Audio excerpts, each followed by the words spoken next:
Hello everybody and welcome back to the channel. So in today's video we are going to be talking about the match between Barcelona and Cadiz, and within this game Barcelona has lost against Cadiz 1-0, not away but at home.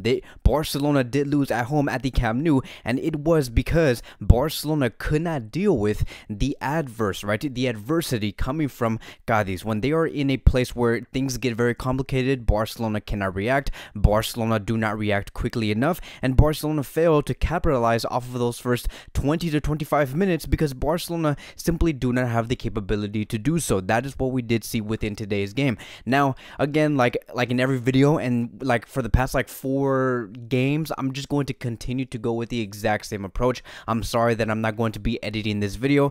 There are going to be some things where I might sound a little off. I might sound like I'm very toxic, a little pessimistic, but this is just the state of every Barcelona fan. Like, I know that we should be looking forward towards to like the next season. I know that this season is already over. The only thing that Barcelona should be doing now is to maintain a top 4 position and forget about the rest of like everything that happened within this season, right? And nothing went well when it came to the Europa League, La Liga, the Champions League, the Super Cup, the Copa del Rey. Like, nothing went well, and that is okay, because we have experienced too many adversity, we have experienced too many changes, and now Barcelona is paying the price for that. We have made dumb decisions in the beginning of this season. We could have made some great decisions in the beginning of the season by sacking Koeman very early, bringing in someone like Xavi Hernandez, giving him a preseason, and we can actually like bring and like win, bring good results, like win with dignity, lose with dignity, and actually come out with great results. But no, we're here. Right now, Barcelona is in a situation where we just cannot deal with complicated teams. We cannot deal with adversity.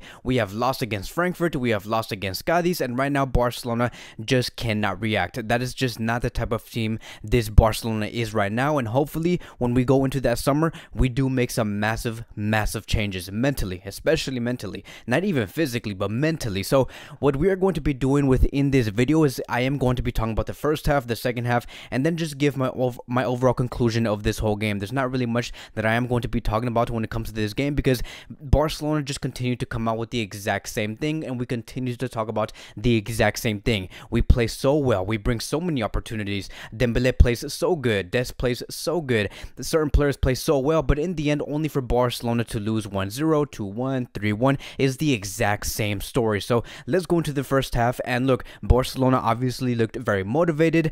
What did not resonate well with me in the very beginning of this game was obviously the fans. Like, the fact that these fans that were supposed to be behind Ter Stegen were not there is just mind-boggling to me. Like, that was already annoying towards, like, that was like the first thing that annoyed me within this game. It wasn't even the performance. It was the fact that these fans have everything so confused. Like, you want to go out into like right next to the stadium and say Barcelona yes, Joan Laporta no. Like, you want to go out there and like really say that when we need to be more together than ever, but these fans are over here being very divided. Like, I have no idea what's going on in Barcelona. I have no idea what these fans are thinking. It's like we need more support than ever, and especially on the pitch. Like, right now it's a time where these players need you guys, right? If you guys are from Barcelona, they need you guys the most. But the fact that you guys couldn't even present yourselves, right, especially in that section behind Ter Stegen, if you guys cannot present yourself within that section and really support these players, why are you even here? Why do you even wear the Barcelona shirt? I have no idea why you even want to think about trying to protest for Barcelona. You should have nothing to do with this Barcelona team at all. Like, if you don't want to be there, and especially when these players need you, then don't be there at all, like forever, like for the next like 20, 30 years. If you can't be there when Barcelona is doing bad, then you shouldn't be here when Barcelona is doing good. And so Cadiz, we already knew they were going to come in with a very difficult game. They were going to give Barcelona a very hard time because they are fighting for relegation. And we had a defensive line of Dest, Eric Garcia, Lenglet, and Jordi Alba. Players like that, when you have a defensive line like that, we need the support, but we did not get that, right? According to these fans, they believed that they were doing the right thing. Now, luckily, within this game, like in the very beginning of this game, the first 20 to 25 minutes, the area that impressed us the most, it was coming from the defense. Eric Garcia, right? Let's go very individual. I want to talk about Eric Garcia. His ball distribution is amazing. Ferran and Xavi, every time they were open on the pitch, every time they made themselves available, Eric Garcia always delivered the ball exactly towards them, and very quickly. Exactly what we did talk about in the previous video. We needed faster ball distribution into the middle of the pitch. Eric Garcia did bring that, and he read Dembele very well. Every time Eric Garcia passed the door towards Dembele, it was because of one specific reason. Eric Garcia knew that Dembele was going to be receiving a 1v1 situation if he were to pass that long ball to Dembele, and that is exactly what Dembele did receive. Every time he received the ball coming from Eric Garcia, Dembele was always in a 1v1 or a 1v2 situation, and so that is what a true center back should be doing, and especially from Eric Garcia, is to read the players, read their situation, understand where the ball does need to go. We did not see this against Frankfurt, and so obviously we have learned from a situation like this. When it comes to Serginho Dest, he had an amazing game. He really did step up. He did play a big role on why Dembele even did well, right? Because Dembele was one of the best players on that night. And notice the difference, right, when it comes to how Dembele was playing on that right flank. Notice the difference between having Dest on the field or having Mingueza and Dani Alves on that right side. His capability, right, when it comes to Dest, his capability was so great that he was willing to always go up and always go down. Now, what does that mean? That basically means that he always provided the needs for his players, and especially for Dembele. Now, again, what does that mean? It means that he gave space and he pulled the players away from Dembele so Dembele can breathe, so he can do what he needs to do on that right flank. And every time Dembele was outnumbered, let's say he was in a 1v4 or a 1v3 situation,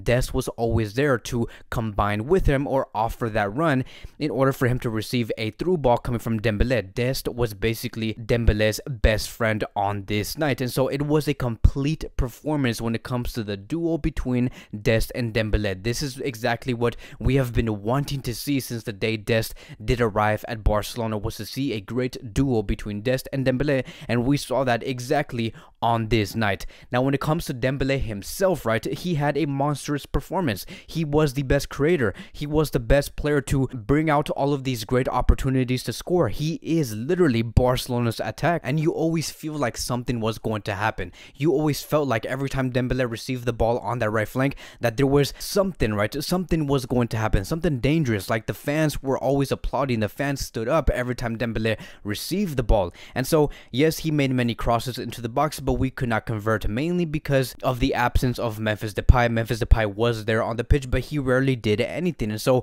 overall, when it comes to Dembele, it was a real show. He really did bring out a very entertaining performance, a very effective performance, and I felt like Barcelona should have been winning in this game, and especially in the first half, 1-0 or maybe even 2-0, but it did not happen for Barcelona, unfortunately, right? Barcelona, I just wish that Barcelona were capable to capitalize off of their opportunity so we can put these games away before the game of the second half even starts. But no, we had to continue to suffer going into that second half, because in the second half we did see a couple of changes. For example, we saw Ferran Torres going on the left, Memphis Depay playing as the striker, and then Dembele continuing to play on that right wing. Now, one of the reasons on why Xavi Hernandez used Memphis and placed him as a left winger, and why he placed Ferran Torres as the striker, is because he wanted someone to be inside the box to have better positioning power, Ferran Torres. And when it comes to the left wing, he wanted just for Memphis to become more comfortable within the game, because every time Memphis Depay does play as a number 9, he rarely does do anything. Now look, this is why I continue to emphasize, because Barcelona were not capitalizing off of their opportunities in the first 25 minutes of the game, right? When it comes to any team in general, Barcelona are going to be paying the price, and we did pay the price like 3 minutes after the second half did start, because on the 48th minute we saw a huge mistake coming from Lenglet and Eric Garcia. Eric Garcia was marking his man, but Lenglet ended up marking the exact same man of Eric Garcia. So we had two center backs marking one man, and then another player from Cadiz ended up scoring the goal. And no, it was not Ter Stegen's fault. Ter Stegen saved like the shot twice before the ball went inside the net, and Cadiz made it 1-0, and Barcelona were losing. And it was because of Lenglet and Eric Garcia. It wasn't because of Eric Garcia's positioning. I just do think that Eric Garcia should have told Lenglet, hey, go get that man, I got this player here. And then Lenglet himself should have been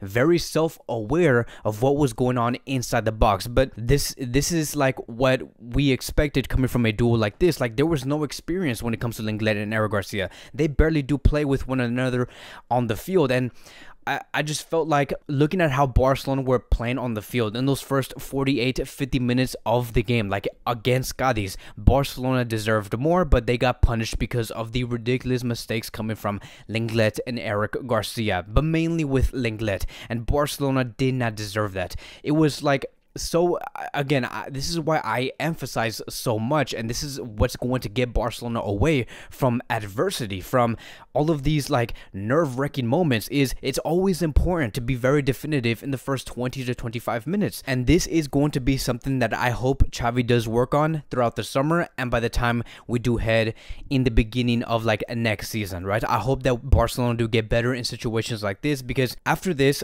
like for the next 25-30 minutes of the second half, we saw everything coming through Dembele. Dembele was producing all of the attacks. He was making all of the crosses into the box. He forced errors coming from Cadiz. He even produced a long shot that surprised everybody. And so many of us were like, okay, if Ferran is not going to do nothing, if Memphis is not going to do something, then yes, of course, Dembele is going to be the only player that's going to be producing all of the attacks for Barcelona, which is what we did see. And so when it comes to another player in terms of who stood out the most, yes, it was Dembele, 100%, but also Serginho Dest. Serginho Dest continued to grow within this game. He was having the game of his life. I do not know if he is injured, because later down in the second half, he was substituted for Mingueza, but Serginho Dest had one hell of a game, defensively and offensively. That whole right flank in general was the best part of Barcelona's game, but there needed to be more change, right? There needed to be more answers, because Barcelona needed that first goal